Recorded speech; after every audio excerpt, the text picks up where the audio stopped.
जो लोग हमारे सामने पेश होने की आशंका नहीं रखते, वे कहते हैं क्यों ना फरिश्ते हमारे पास भेजे जाएं, या फिर हम अपने रब को देखें। बड़ा घमंड ले बैठे ये अपने जी में, और सीमा से आगे निकल गए ये अपनी सरकशी में। जिस दिन ये फरिश्तों को देखेंगे, वो अपराधियों के लिए किसी खुशखबरी का दिन न होगा। चीख उठेंगे कि अल्लाह की पनाह, और जो कुछ भी उनका किया धरा है उसे लेकर हम धूल की तरह उड़ा देंगे। बस वही लोग जो जन्नत के अधिकारी हैं उस दिन अच्छी जगह ठहरेंगे और दोपहर गुजारने के लिए अच्छा स्थल पाएंगे। आसमान को चीरता हुआ एक बादल उस दिन प्रकट होगा और फरिश्तों के परे उतार दिए जाएंगे। उस दिन वास्तविक राज सिर्फ रहमान का ही होगा, और वो इनकार करने वालों के लिए बड़ा कठिन दिन होगा। जालिम व्यक्ति अपने हाथ चबाएगा और कहेगा, क्या ही अच्छा होता कि मैंने रसूल का साथ दिया होता। हाय मेरा दुर्भाग्य, काश मैंने अमुक व्यक्ति को मित्र न बनाया होता। उसके बहकावे में आकर मैंने वो नसीहत न मानी जो मेरे पास आई थी। शैतान इंसान के हक में बड़ा ही बेवफा निकला। और रसूल कहेगा, ऐ मेरे रब, मेरी कौम के लोगों ने इस कुरान को मजाक का विषय बना लिया था। ऐ नबी, हमने तो इसी तरह अपराधियों को हर नबी का शत्रु बनाया है, और तुम्हारे लिए तुम्हारा रब ही पथ प्रदर्शन और मदद को काफी है। इनकार करने वाले कहते हैं, इस व्यक्ति पर सारा कुरान एक समय में क्यों ना उतार दिया गया। हाँ, ऐसा इसलिए किया गया है कि इसको अच्छी तरह हम तुम्हारे मन में बिठाते रहें, और इसी उद्देश्य से हमने इसको एक विशेष क्रम के साथ अलग अलग भागों का रूप दिया है। और इसमें यह प्रयोजन भी है कि जब कभी वो तुम्हारे सामने कोई निराली बात या विचित्र प्रश्न लेकर आए, उसका ठीक उत्तर समय पर हमने तुम्हें दे दिया और उत्तम ढंग से बात खोल दी। जो लोग औंधे मुंह जहन्नम की ओर ढकेले जाने वाले हैं, उनका ठिकाना बहुत बुरा है और उनकी राह बहुत ही गलत।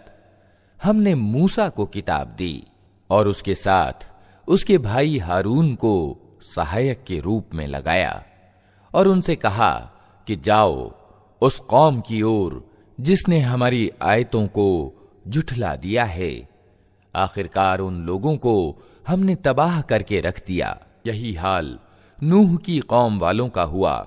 जब उन्होंने रसूलों को झुठलाया, हमने उनको डुबो दिया और दुनिया भर के लोगों के लिए एक शिक्षाप्रद निशान बना दिया, और उन जालिमों के लिए एक दर्दनाक अजाब हमने जुटा रखा है। इसी तरह आद और समूद और अर-रस वाले और बीच की शताब्दियों के बहुत से लोग तबाह किए गए। उनमें से हर एक को हमने पहले तबाह होने वालों की मिसालें दे देकर समझाया, और आखिरकार हर एक को तबाह कर दिया। और उस बस्ती पर तो इनका गुजर हो चुका है जिस पर अत्यंत बुरी वर्षा बरसाई गई थी। क्या इन्होंने उसका हाल देखा ना होगा? मगर ये मौत के बाद दूसरी जिंदगी की आशा ही नहीं रखते। ये लोग जब तुम्हें देखते हैं तो तुम्हारा मजाक बना लेते हैं। कहते हैं, क्या ये व्यक्ति है जिसे अल्लाह ने रसूल बनाकर भेजा है? इसने तो हमें पथभ्रष्ट करके अपने पूज्यों से विमुख ही कर दिया होता, अगर हम उनकी श्रद्धा पर जम न गए होते। अच्छा, वो समय दूर नहीं है जब अजाब देखकर इन्हें खुद मालूम हो जाएगा कि कौन गुमराही में दूर निकल गया था। कभी तुमने उस व्यक्ति की हालत पर विचार किया है जिसने अपने मन की इच्छा को अपना पूज्य बना लिया हो? क्या तुम ऐसे व्यक्ति को सीधे मार्ग पर लाने का जिम्मा ले सकते हो? क्या तुम समझते हो कि उनमें से ज्यादातर लोग सुनते और समझते हैं? ये तो जानवरों की तरह हैं, बल्कि उनसे भी गए गुजरे। तुमने देखा नहीं कि तुम्हारा रब किस तरह छाया फैला देता है? अगर वो चाहता तो उसे स्थायी छाया बना देता। हमने सूरज को उस पर दलील बनाया, फिर जैसे जैसे सूरज उठता जाता है हम उस छाया को धीरे धीरे अपनी ओर समेटते चले जाते हैं। और वो अल्लाह ही है जिसने रात को तुम्हारे लिए लिबास और नींद को मौत की शांति और दिन को जी उठने का समय बनाया। और वही है जो अपनी दयालुता के आगे आगे हवाओं को खुशखबरी बनाकर भेजता है, फिर आसमान से स्वच्छ पानी उतारता है ताकि एक निर्जीव भूभाग को उसके द्वारा जिंदगी प्रदान करे और अपनी सृष्टि में से बहुत से जानवरों और इंसानों को सिंचित करे। इस चमत्कार को हम बार बार उनके सामने लाते हैं ताकि वे कुछ शिक्षा लें, मगर ज्यादातर लोग इनकार और नाशुक्री के सिवा अन्य नीति ग्रहण करने से इनकार कर देते हैं। अगर हम चाहते तो एक एक बस्ती में एक एक सचेत करने वाला उठा खड़ा करते। अतः ए नबी, इनकार करने वालों की बात हरगिज न मानो और इस कुरान को लेकर उनके साथ भारी संघर्ष यानी जिहाद करो। और वही है जिसने दो समुद्रों को मिला रखा है, एक स्वादिष्ट और मीठा, दूसरा कड़वा और खारा, और दोनों के बीच एक पर्दा पड़ा है, एक रुकावट है जो उन्हें गड्ढ-मड्ढ होने से रोके हुए है। और वही है जिसने पानी से एक आदमी पैदा किया, फिर उससे वंश और ससुराल के दो अलग अलग सिलसिले चलाए। तेरा रब बड़ा ही सामर्थ्यवान है।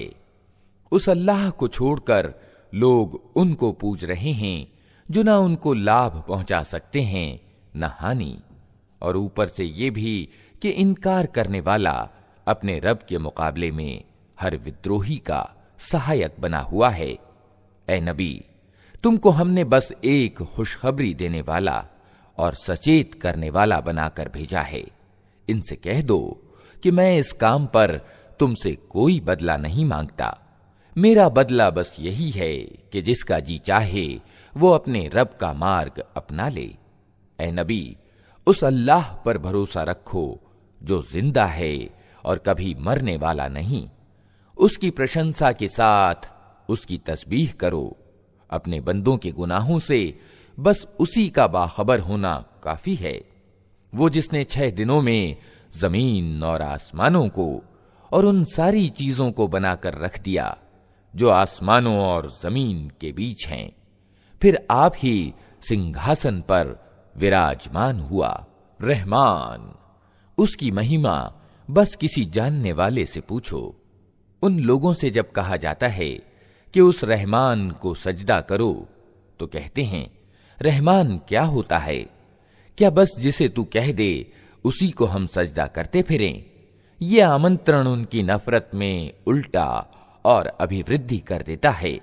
बड़ी बरकत वाला है वो जिसने आसमान में बुर्ज बनाए और उसमें एक चिराग और एक चमकता चांद प्रकाशमान किया। वही है जिसने रात और दिन को एक दूसरे का स्थानापन्न बनाया। हर उस व्यक्ति के लिए जो शिक्षा लेना चाहे या कृतज्ञ होना चाहे।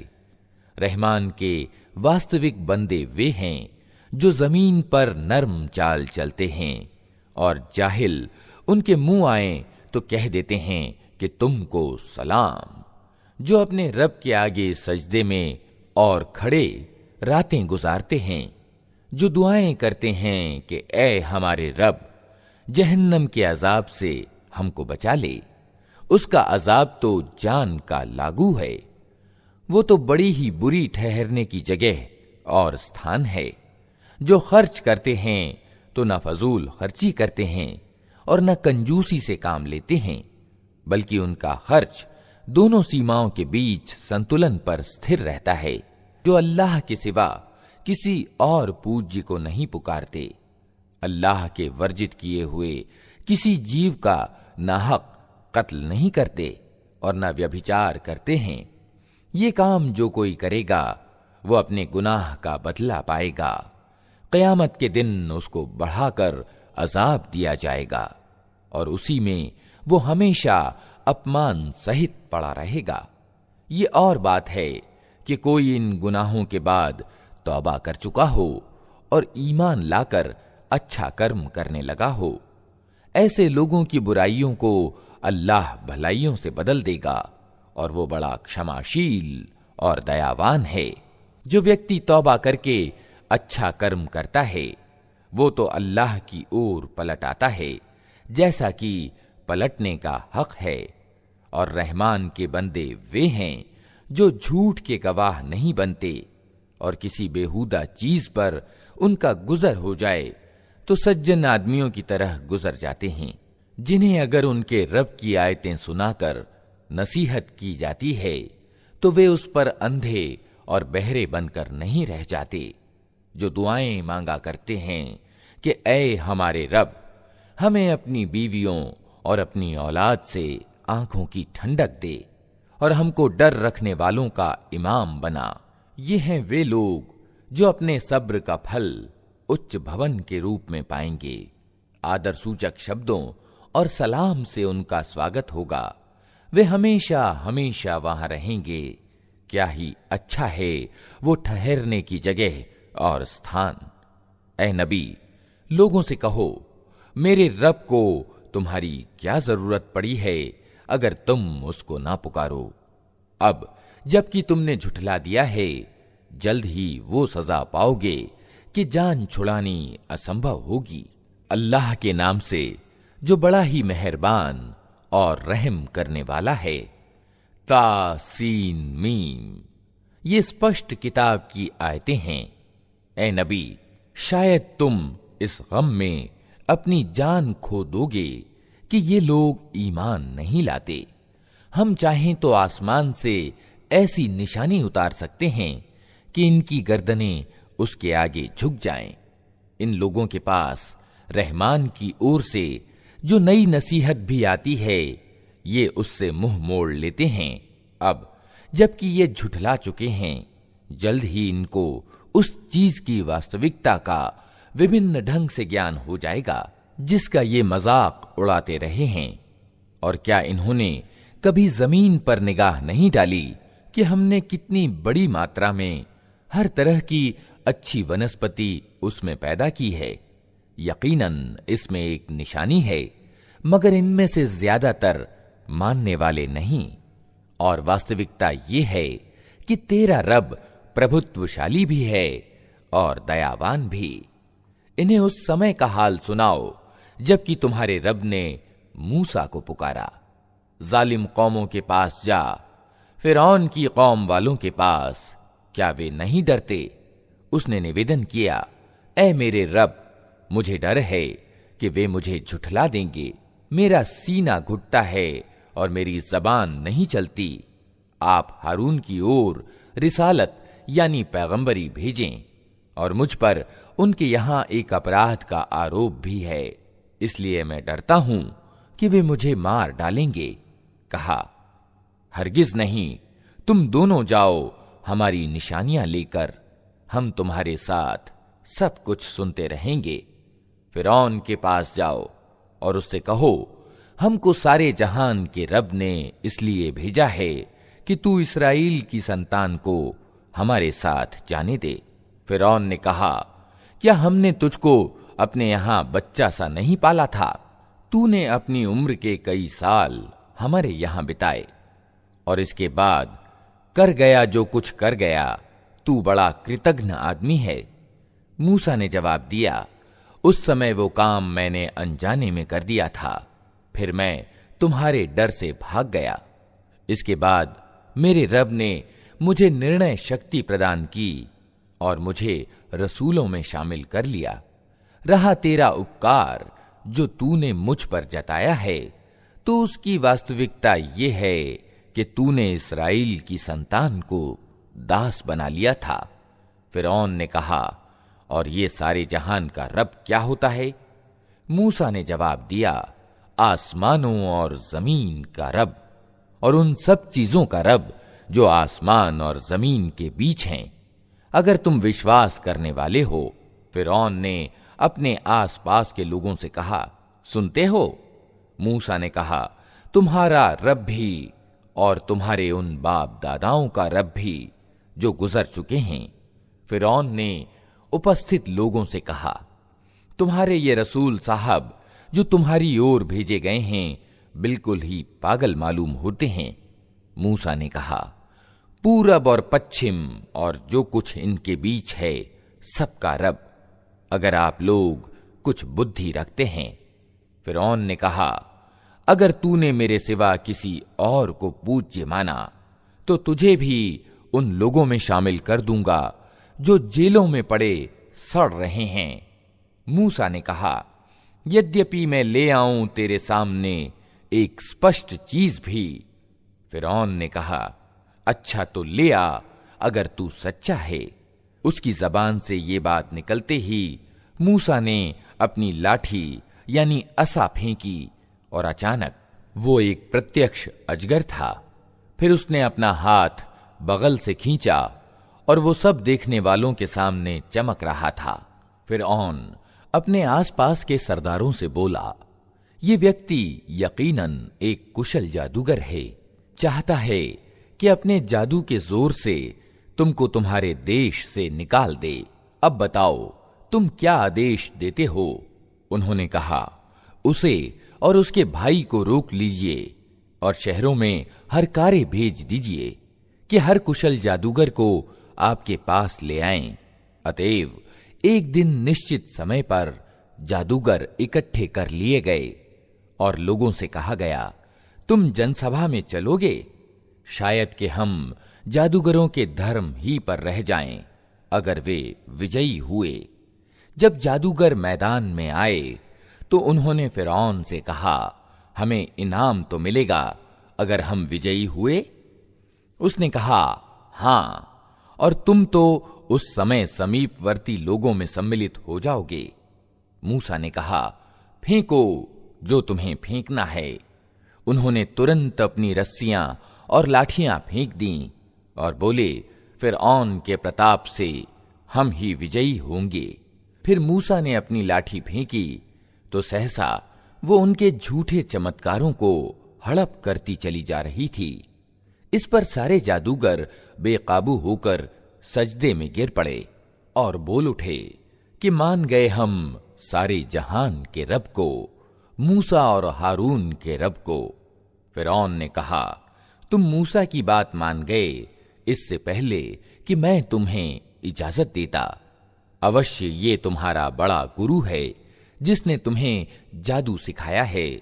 अच्छा, अभी तुम्हें मालूम हुआ जाता है, मैं तुम्हारे हाथ पांव विपरीत दिशाओं से कटवाऊंगा और तुम सबको सूली पर चढ़ा दूंगा। उन्होंने जवाब दिया, कुछ परवाह नहीं, हम अपने रब के पास पहुंच जाएंगे और हमें आशा है कि हमारा रब हमारे गुनाह माफ कर देगा, क्योंकि सबसे पहले हम ईमान लाए हैं। हमने मूसा को प्रकाशना यानी वही भेजी कि रातों रात मेरे बंदों को लेकर निकल जाओ, तुम्हारा पीछा किया जाएगा। इस पर फिरौन ने सेनाएं एकत्र करने के लिए शहरों में हरकारे भेज दिए और कहला भेजा कि ये कुछ मुट्ठी भर लोग हैं और इन्होंने हमको बहुत नाराज किया है और हम एक ऐसा गिरोह हैं जिसकी नीति हर समय चौकन्ना रहना है। इस तरह हम उन्हें उनके बागों और स्रोतों और खजानों और उनके उत्तम निवास स्थानों से निकाल लाए। ये तो हुआ उनके साथ, और दूसरी ओर इस्राएल की संतान को हमने इन सब चीजों का वारिस बना दिया। सुबह होते ही ये लोग उनका पीछा करने को चल पड़े। जब दोनों गिरोहों का आमना सामना हुआ तो मूसा के साथी चिल्ला उठे कि हम तो पकड़े गए। मूसा ने कहा, हरगिज नहीं, मेरे साथ मेरा रब है, वो जरूर मेरा मार्गदर्शन करेगा। हमने मूसा को प्रकाशना यानी वही के द्वारा आदेश दिया कि मार अपनी लाठी समुद्र पर, अचानक समुद्र फट गया और उसका हर टुकड़ा एक ऊंचे पहाड़ की तरह हो गया। उसी जगह पर हम दूसरे गिरोह को भी करीब ले आए।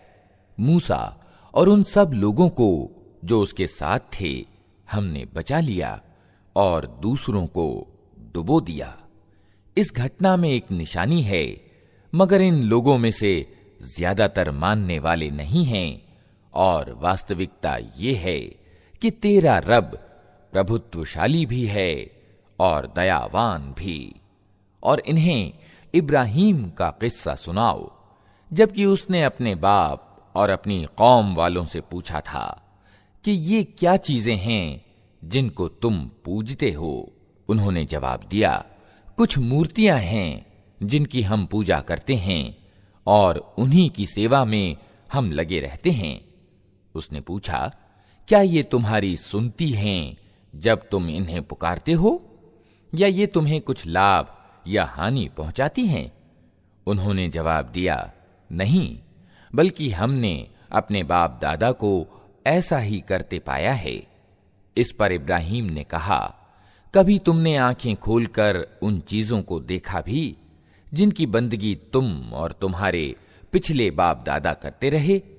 मेरे तो ये सब दुश्मन हैं, सिवाय सारे जहान के एक रब के, जिसने मुझे पैदा किया, फिर वही मेरा मार्गदर्शन करता है, जो मुझे खिलाता और पिलाता है, और जब बीमार हो जाता हूं तो वही मुझे अच्छा करता है, जो मुझे मौत देगा और फिर दोबारा मुझको जीवन प्रदान करेगा, और जिससे मैं आशा रखता हूं कि बदला दिए जाने के दिन वो मेरी खता को माफ कर देगा। इसके बाद इब्राहीम ने दुआ की, ऐ मेरे रब, मुझे निर्णय शक्ति एवं तत्वदर्शिता प्रदान कर और मुझे अच्छे लोगों के साथ मिला, और बाद के आने वालों में मुझको सच्ची ख्याति प्रदान कर, और मुझे नेमत भरी जन्नत के वारिसों में शामिल कर, और मेरे बाप को माफ कर दे कि बेशक वो पथभ्रष्ट लोगों में से है, और मुझे उस दिन रुस्वा न कर जबकि सब लोग जिंदा करके उठाए जाएंगे, जबकि न धन कोई लाभ पहुंचाएगा और न संतान, सिवाय इसके कि कोई व्यक्ति भला चंगा दिल लिए हुए अल्लाह के पास हाजिर हो। उस दिन जन्नत परहेजगारों के करीब ले आई जाएगी और दोज़ख बहके हुए लोगों के सामने खोल दी जाएगी, और उनसे पूछा जाएगा कि अब कहां हैं वे जिनकी तुम अल्लाह को छोड़कर बंदगी करते थे? क्या वे तुम्हारी कुछ सहायता कर रहे हैं या खुद अपना बचाव कर सकते हैं? फिर वे पूज्य और ये बहके हुए लोग और इब्लीस की सेनाएं सब के सब उसमें ऊपर तले ढकेल दिए जाएंगे। वहां ये सब आपस में झगड़ेंगे और ये बहके हुए लोग अपने पूज्यों से कहेंगे कि अल्लाह की कसम, हम तो स्पष्ट पथभ्रष्टता में डूबे हुए थे, जबकि तुमको सारे जहान के रब की बराबरी का दर्जा दे रहे थे, और वे अपराधी लोग ही थे जिन्होंने हमको इस गुमराही में डाला। अब न हमारा कोई सिफारिशी है और न कोई घनिष्ठ मित्र। काश हमें एक बार फिर पलटने का अवसर मिल जाए तो हम ईमान वाले हों।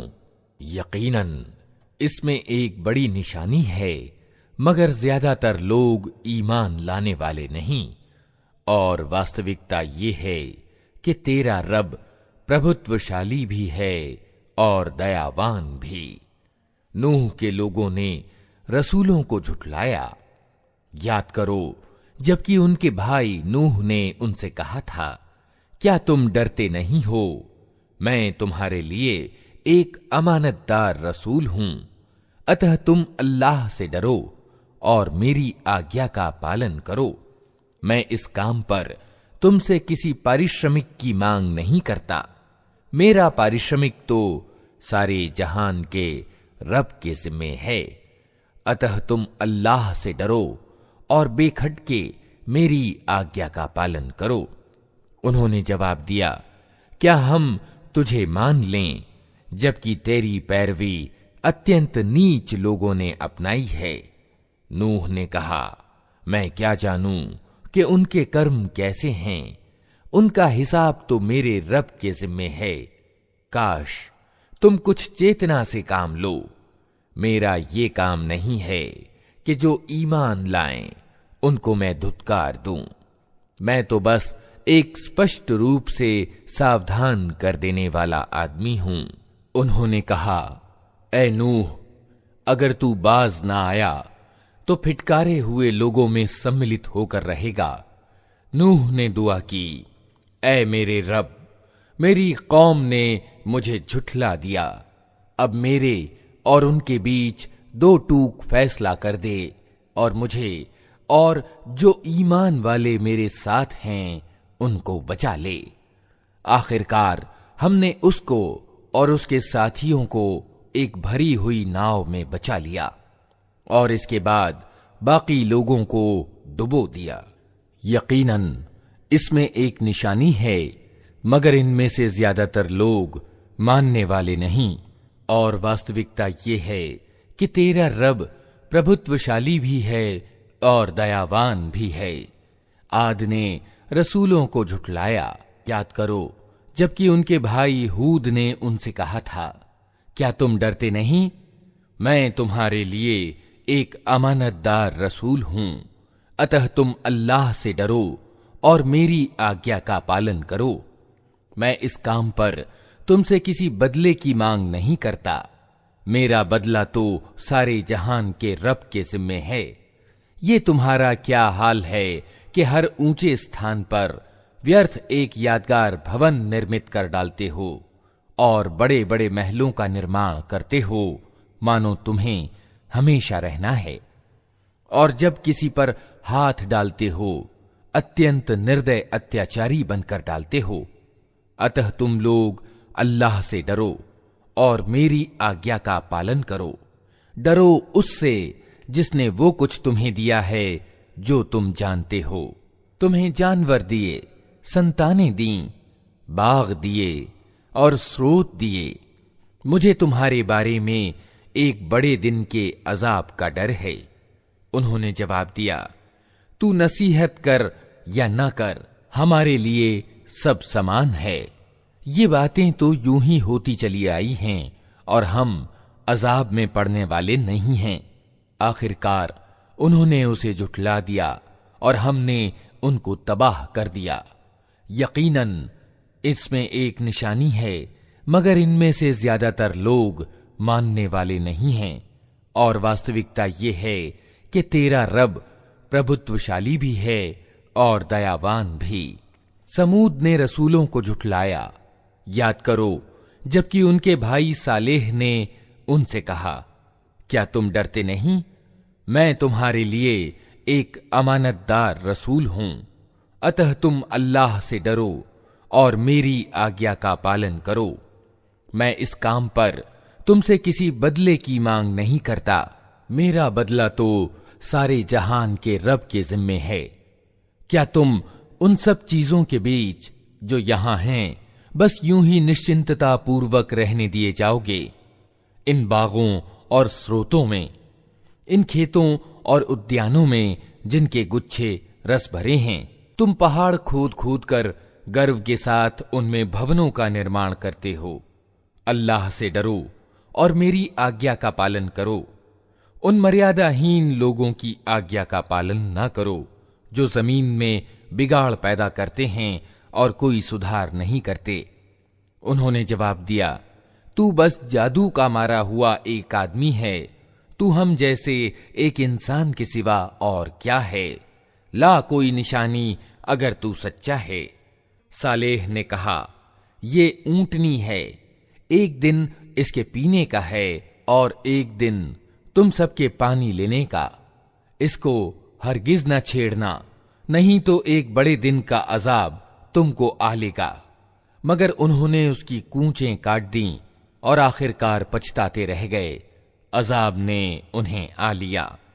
यकीनन इसमें एक निशानी है, मगर इनमें से ज्यादातर मानने वाले नहीं। और वास्तविकता ये है कि तेरा रब प्रभुत्वशाली भी है और दयावान भी। लूत की कौम ने रसूलों को झुठलाया। याद करो जबकि उनके भाई लूत ने उनसे कहा था, क्या तुम डरते नहीं?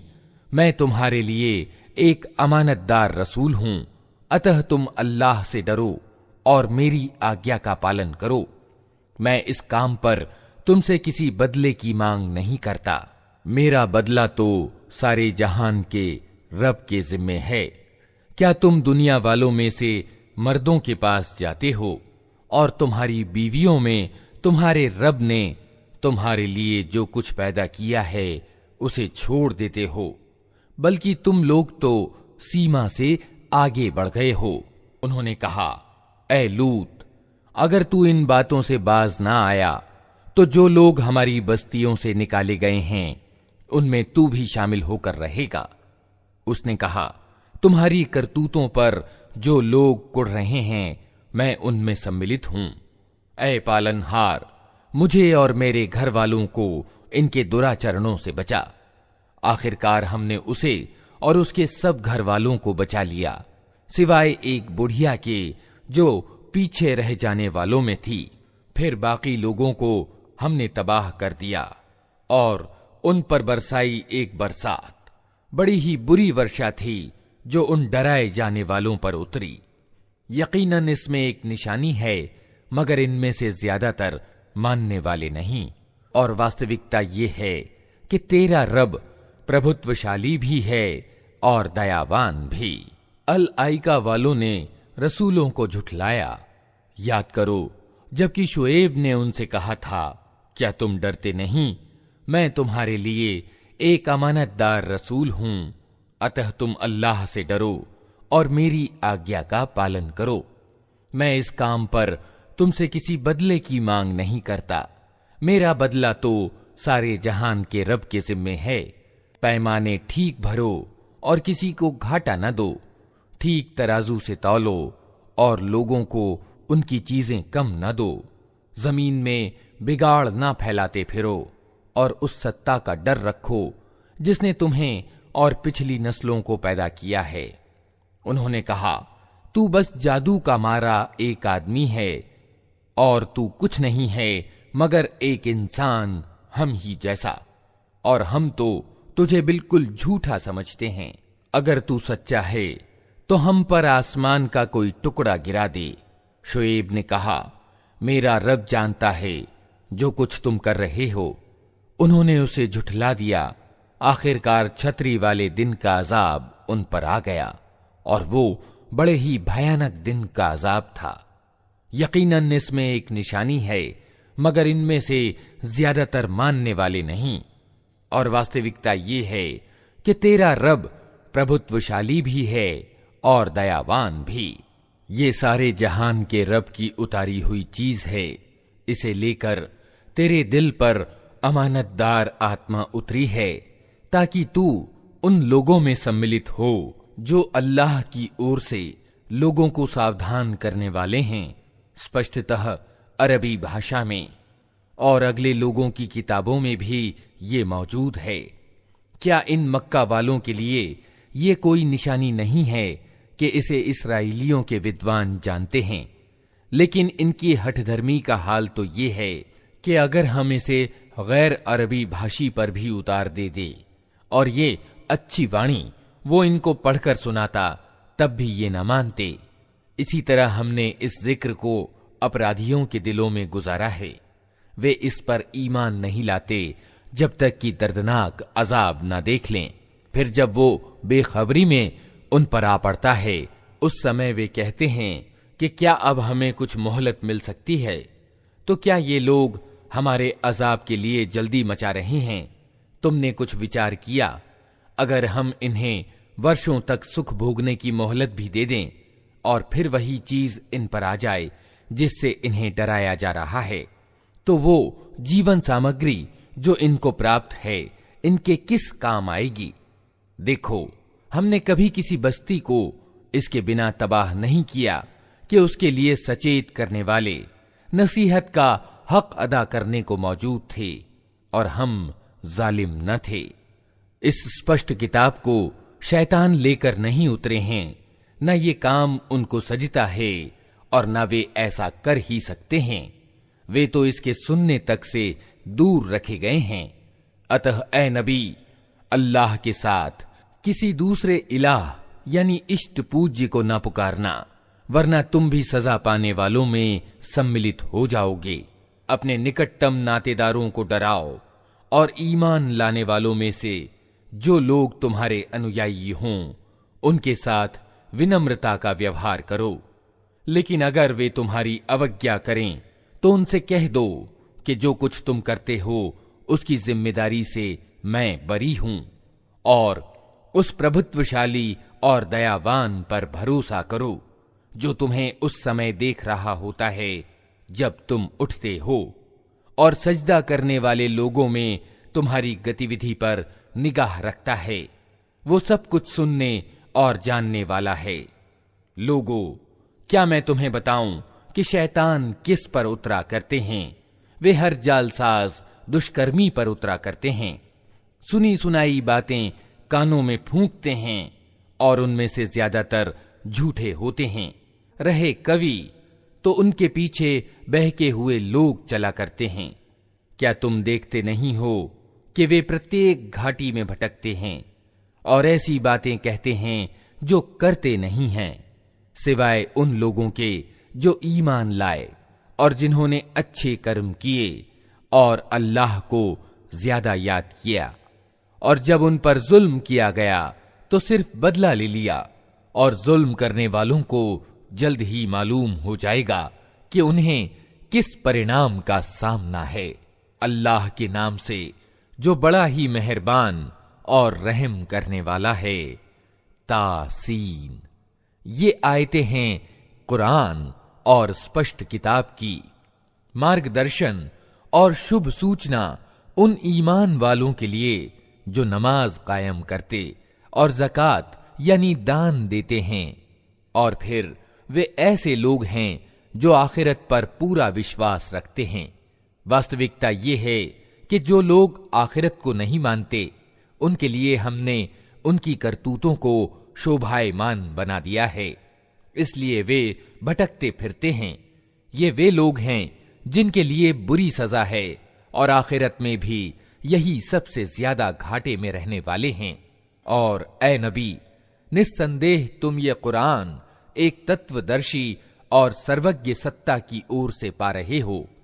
उन्हें उस समय का हाल सुनाओ जब मूसा ने अपने घर वालों से कहा कि मुझे एक आग सी दिखाई दी है, मैं अभी या तो वहां से कोई सूचना लेकर आता हूं या कोई अंगारा चुन लाता हूं ताकि तुम लोग गर्म हो सको।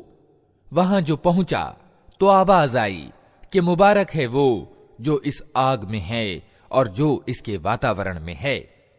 पाक है अल्लाह सारे जहान वालों का पालनहार।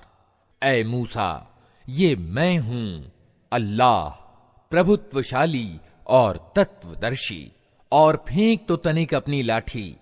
ज्यों ही मूसा ने देखा लाठी सांप की तरह बल खा रही है तो पीठ फेर कर भागा और पीछे मुड़कर भी ना देखा।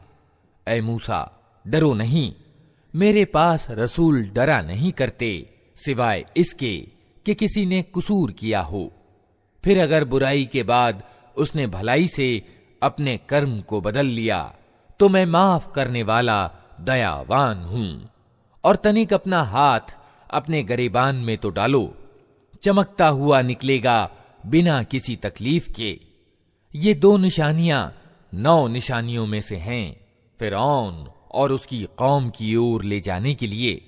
वे बड़े दुराचारी लोग हैं, मगर जब हमारी खुली खुली निशानियां उन लोगों के सामने आईं तो उन्होंने कहा कि ये तो खुला जादू है। उन्होंने सर्वथा जुल्म और घमंड की राह से इन निशानियों का इनकार किया, हालांकि दिलों को उनके विश्वास हो चुका था। अब देख लो कि उन बिगाड़ पैदा करने वालों का परिणाम कैसा हुआ। दूसरी ओर हमने दाऊद और सुलेमान को ज्ञान प्रदान किया और उन्होंने कहा कि शुक्र है उस अल्लाह का जिसने हमको अपने बहुत से ईमान वाले बंदों की अपेक्षा श्रेष्ठता प्रदान की। और दाऊद का उत्तराधिकारी सुलेमान हुआ और उसने कहा, लोगों, हमें पक्षियों की बोलियां सिखाई गई हैं और हमें हर तरह की चीजें दी गई हैं। बेशक ये अल्लाह का स्पष्ट अनुग्रह है। सुलेमान के लिए जिन्न और इंसानों और पक्षियों की सेनाएं एकत्र की गई थीं और वे पूरे नियंत्रण में रखी जाती थीं। एक बार वो उनके साथ प्रस्थान कर रहा था, यहां तक कि जब ये सब चींटियों की घाटी में पहुंचे तो एक चींटी ने कहा, ऐ चींटियों, अपने बिलों में घुस जाओ, कहीं ऐसा न हो कि सुलेमान और उसकी सेनाएं तुम्हें कुचल डालें और उन्हें खबर भी ना हो। सुलेमान उसकी बात पर मुस्कुराते हुए हंस पड़ा और बोला, ऐ मेरे रब, मुझे काबू में रख कि मैं तेरे उस उपकार पर कृतज्ञता दिखाता रहूं जो तूने मुझ पर और मेरे माँ बाप पर किया है, और ऐसा अच्छा कर्म करूं जो तुझे पसंद आए, और अपनी दयालुता से मुझको अपने अच्छे बंदों में दाखिल कर। एक और अवसर पर सुलेमान ने पक्षियों की जांच पड़ताल की और कहा, क्या बात है कि मैं अमुक हुदहुद को नहीं देख रहा हूं? क्या वो कहीं गायब हो गया है? मैं उसे कठोर सजा दूंगा या उसे ज़बह कर दूंगा, वरना उसे मेरे सामने उचित कारण प्रस्तुत करना होगा। कुछ ज्यादा देर न गुजरी थी कि उसने आकर कहा, मैंने वे जानकारियां प्राप्त की हैं जो आपके ज्ञान परिधि में नहीं हैं। मैं सबा के बारे में विश्वसनीय सूचना लेकर आया हूं। मैंने वहां एक औरत देखी जो उस कौम की शासिका है। उसको हर तरह की सामग्री प्रदान की गई है और उसका सिंहासन बड़ा विराट है। मैंने देखा कि वो और उसकी कौम अल्लाह को छोड़कर सूरज के आगे सजदा करती है। शैतान ने उनके कर्म उनके लिए शोभायमान बना दिए और उन्हें प्रशस्त पथ से रोक दिया। इस कारण वे ये सीधा मार्ग नहीं पाते कि उस अल्लाह को सजदा करें जो आसमानों और जमीन की छिपी चीजें निकालता है, और वो सब कुछ जानता है जिसे तुम लोग छिपाते और जाहिर करते हो। अल्लाह की जिसके सिवा कोई बंदगी के योग्य नहीं है, जो महान सिंहासन का मालिक है। सुलेमान ने कहा, अभी हम देख लेते हैं कि तूने सत्य कहा है या तू झूठ बोलने वालों में से है। मेरा ये पत्र ले जा और इसे उन लोगों की ओर डाल दे, फिर अलग हटकर देख कि वे क्या प्रतिक्रिया व्यक्त करते हैं। रानी बोली, ए दरबारियों, मेरी ओर एक बड़ा महत्वपूर्ण पत्र फेंका गया है। वो सुलेमान की ओर से है और अल्लाह रहमान और अत्यंत दयावान के नाम से आरंभ किया गया है। मजमून ये है कि मेरे मुकाबले में सरकशी न करो और मुस्लिम होकर मेरे पास उपस्थित हो जाओ। पत्र सुनाकर रानी ने कहा, ए कौम के सरदारों, मेरे इस मामले में मुझे मशविरा दो। मैं किसी मामले का फैसला तुम्हारे बिना नहीं करती हूं। उन्होंने जवाब दिया, हम शक्तिशाली और लड़ने वाले लोग हैं। आगे फैसला आपके हाथ में है। आप खुद देख लें कि आपको क्या आदेश देना है। रानी ने कहा कि बादशाह जब किसी देश में घुस आते हैं तो उसे खराब और उसके सम्मानित व्यक्तियों को अपमानित कर देते हैं। यही कुछ वे किया करते हैं। मैं उन लोगों की ओर एक उपहार भेजती हूं, फिर देखती हूं कि मेरे दूत क्या जवाब लेकर पलटते हैं। जब वो रानी का दूत सुलेमान के यहां पहुंचा तो उसने कहा, क्या तुम लोग माल से मेरी सहायता करना चाहते हो? जो कुछ अल्लाह ने मुझे दे रखा है वो उससे बहुत ज्यादा है जो तुम्हें दिया है। तुम्हारा उपहार तुम्ही को मुबारक रहे। ऐ दूत, वापस जा अपने भेजने वालों की ओर। हम उन पर ऐसी सेनाएं लेकर आएंगे जिनका मुकाबला वे न कर सकेंगे, और हम उन्हें ऐसी जिल्लत के साथ वहां से निकालेंगे कि वे अपमानित होकर रह जाएंगे। सुलेमान ने कहा, ऐ दरबारियों, तुम में से कौन उसका सिंहासन मेरे पास लाता है, इससे पहले कि वे लोग आज्ञाकारी होकर मेरे पास हाजिर हों। जिन्नों में से एक बलिष्ठ डील डौल वाले ने कहा, मैं उसे हाजिर कर दूंगा इससे पहले कि आप अपने स्थान से उठें। मुझे इसकी शक्ति प्राप्त है और मैं अमानतदार हूं। जिस व्यक्ति के पास किताब का ज्ञान था वो बोला, मैं आपकी पलक झपकने से पहले उसे लाए देता हूं। ज्यों ही कि सुलेमान ने वो सिंहासन अपने पास रखा हुआ देखा, वो पुकार उठा, ये मेरे रब का उदार अनुग्रह है, ताकि वो मेरी परीक्षा करे कि मैं कृतज्ञता दिखाता हूं या कृतघ्न बन जाता हूं। और जो कृतज्ञता दिखाता है उसका कृतज्ञता प्रकाशन उसके अपने ही लिए लाभकारी है, वरना कोई कृतघ्न हो तो मेरा रब निस्पृह और खुद अपने आप में प्रतिष्ठित है। सुलेमान ने कहा, अनजान ढंग से उसका सिंहासन उसके सामने रख दो, देखें वो सत्य बात तक पहुंचती है या उन लोगों में से है जो सीधा मार्ग नहीं पाते। रानी जब उपस्थित हुई तो उससे कहा गया, क्या तेरा सिंहासन ऐसा ही है? वो कहने लगी, ये तो मानो वही है। हम तो पहले ही जान गए थे और हम आज्ञाकारी हो गए थे या हम मुस्लिम हो चुके थे। उसको ईमान लाने से जिस चीज ने रोक रखा था वो उन इलाहों यानी उपास्यों की बंदगी थी जिन्हें वो अल्लाह के सिवा पूजती थी, क्योंकि वो एक अधर्मी कौम से थी। उससे कहा गया कि महल में दाखिल हो। उसने जो देखा तो समझी कि पानी का हौज है और उतरने के लिए उसने अपने पांचे उठा लिए। सुलेमान ने कहा, ये शीशे का चिकना फर्श है। इस पर वो पुकार उठी, ऐ मेरे रब, आज तक मैं अपने आप पर बड़ा जुल्म करती रही और अब मैं सुलेमान के साथ सारे जहान के रब की आज्ञाकारी बन गई। और समूद की ओर हमने उनके भाई सालेह को ये संदेश देकर भेजा कि अल्लाह की बंदगी करो, तो अचानक वे झगड़े करने वाले दो वैरी दल बन गए। सालेह ने कहा, ऐ मेरी कौम के लोगों, भलाई को छोड़कर बुराई के लिए क्यों जल्दी मचाते हो? क्यों नहीं अल्लाह से माफी की दुआ करते, शायद कि तुम पर दया की जाए। उन्होंने कहा, हमने तो तुमको और तुम्हारे साथियों को अपशकुन का प्रतीक पाया है। सालेह ने जवाब दिया, तुम्हारे शकुन अपशकुन की डोर तो अल्लाह के पास है। वास्तविक बात यह है कि तुम लोगों की परीक्षा हो रही है। उस शहर में 9 जत्थेदार थे जो देश में बिगाड़ पैदा करते और कोई सुधार का कार्य न करते थे।